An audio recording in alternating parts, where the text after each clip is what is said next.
All right, let's talk about something absolutely critical for any Sacco member: trust. In this explainer, we're going to pull back the curtain on the financial reporting and oversight regulations that are really the foundation of a healthy Sacco. We're going to make sense of the rules designed to protect your savings and ensure your Sacco is built to last. Let's get right into it. At the end of the day, a Sacco is all about people pooling their resources together. It's built on community and trust. So every single rule, every report, every audit we're about to discuss, it all comes down to one simple, powerful idea: protecting the financial health of the institution, which really means protecting the hard-earned money of its members. So this is the big question, isn't it? The one we should all be asking. How do you actually know your Sacco is on solid ground? Well, the answer isn't just a gut feeling. It's a solid, concrete framework of rules and accountability. And that's exactly what we're here to unpack today. We're going to walk through this using what I like to call the pillars of accountability. First, we'll talk about why this all matters so much. Then, we'll dive into the three main pillars: constant reporting, independent audits, and the all-important audit committee. And finally, we'll cover what's at stake if these pillars aren't built right. Okay, so before we get into all the details, let's just ground ourselves in the why. These regulations, which are set by the authority, aren't just a bunch of bureaucratic red tape. Think of them as the blueprint for transparency and accountability. They're designed to make sure every single shilling is managed with total integrity. All right, let's get to our first pillar: constant reporting. You can think of this as the very heartbeat of the Sacco's financial health.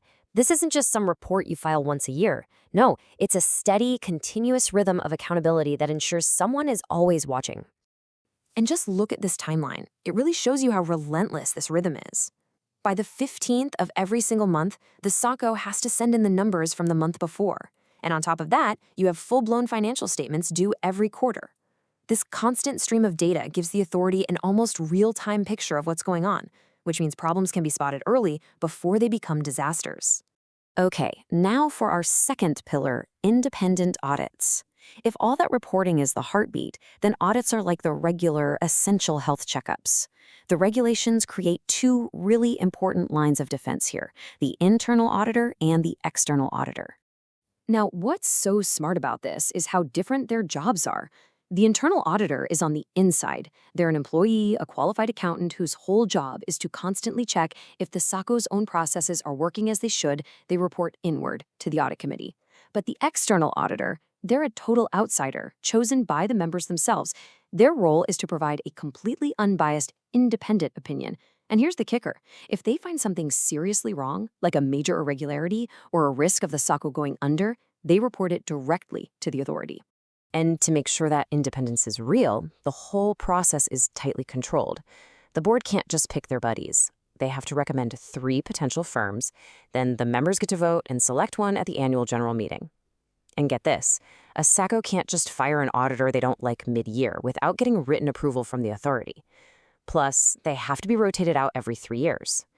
All of this is designed to keep them independent and objective. And that leads us perfectly to our third and final pillar: the audit committee. So if reporting is the heartbeat and auditors are the checkups, then the audit committee is the brain.